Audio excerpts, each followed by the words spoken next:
Mu Rwanda no hanze yarwo abantu benshi bakomeje kuganira ku mpaka zikomeye zabereye ku rubuga rwa X hagati ya Minisita w'Ububanyi n'Amahanga Olivier Nduhungirehe n'umunyamakuru Scovia Mutesi. Inkuru yakuriye amarangamutima ya benshi kuko itari impaka zisanzwe, ahubwo yari ikibazo cyaturutse ku buryo ubutumwa bwa Minisita bwanditswe mu Gifaransa bugasobanurwa mu buryo butari bwo. Byose byatangiye ubwo Minisita w'Ububanyi n'Amahanga y'u Rwanda yasohoraga ubutumwa bwanditswe mu Gifaransa.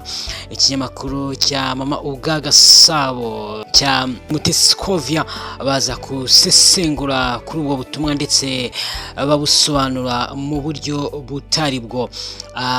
Olivier Nduhungirehe, Minisitiri w'Ububanyi n'Amahanga, yaje kwandika ku rubuga rwa X avuga ngo Madamu Mutesi, ikiganiro cyanyu kiratera urujijo mu Banyarwanda. Inyandiko yanjye yanditse mu rurimi rwumvikana, ubutaha muzashake umunyamakuru uvuga neza Igifaransa usemura inyandiko nk'iyuko ikwiriye mbere yuko muyiganiraho, nibiba ngombwa muzambaze. Ikindi kandi igitaramo cya African Forward Summit Nairobi ntaho cyari gihuriye n'inama y'abakuru b'ibihugu kuko cyabaye inama irangiye. Ntabwo rero wasaba Sheri Silva wagiteguye ngo aze yemeze ibyo nanditse ku nama y'abakuru b'ibihugu, ntiyarahari. Abanyarwanda bakurikira Mama Urwagasabo TV bakeneye rwose amakuru atomoye yumvikana atabatera urujijo, cyane cyane iyo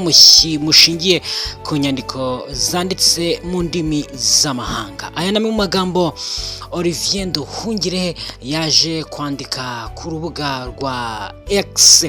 Ako kanya Mutesi Scovia nawe yahise amusubiza ati, nyakubahwa Minisita Nduhungirehe, ubutumwa wanyujije kuri X ukavuga ko twasemuye nabi ibyo wanditse, turagusaba kujya ubwira abo mu biro byawe bakabudushyirira no mu Kinyarwanda kuko abo uba ubibwira sabi Paris, Kinshasa cyangwa si Bruxelles gusa, ahubwo harimo n'Abanyarwanda bakaba Kiyombe, Mushubati na Kinigi. Muzakomeza kwihangana kugeza igihe ibiro byanyu nawe ubwawe bizakoramo ababwira Abanyarwanda ibyo muvuze. Murakoze cyane. Aya magambo yahise atuma benshi binjira muri izo mpaka. Bamwe bavuga ko Scovia ari gukora akazi k'itangazamakuru ko kubaza ibibazo no gushaka ibisubizo, abandi bavuga ko amagambo yashobora kuba yarakoreshejwe nabi cyangwa akavuga ibintu bitari bifite gihamya gihagije. Ahangaha Olivier Nduhungirehe ubwo yasubizaga Mama Urwagasabo yavuze ko mu butumwa bwe yavuze ko amagambo Scovia yavuze ikiganiro kirimo urujijo kandi ko inyandiko ze ziri mu rurimi rwumvikana neza ku bantu bose bazisoma. Yavuze ko umuntu wese asoma neza ibyo yanditse adakwiye kubivanga cyangwa ngo abyitirire ibindi bintu bitavuzwe, kandi ikindi ko hakwiye gushakwa abanyamakuru bafite ubushobozi bwo kumva neza Igifaransa bakajya basha gusemura neza Igifaransa. Aya magambo ya Minisitiri yakomeje gukwirakwira cyane ku mbuga nkoranyambaga, abantu benshi batangiye kuyasesengura. Bamwe bavuga ko asubije neza kandi mu buryo bwa diplomasi, kandi bavuga ko ikibazo nyamukuru kitigeze gisubizwa mu buryo bwuzuye. Icyakora nubwo impaka zikomeje kukaza umurego, hari abantu benshi bahamagarira impande zombi kugabanya ubushyuhe bw'amagambo no gushyira imbere ibiganiro byubaka. Bavuga ko imbuga nkoranyambaga zitagombye guhindura abantu ho guteranira amagambo, ahubwo zakabaye uburyo bwo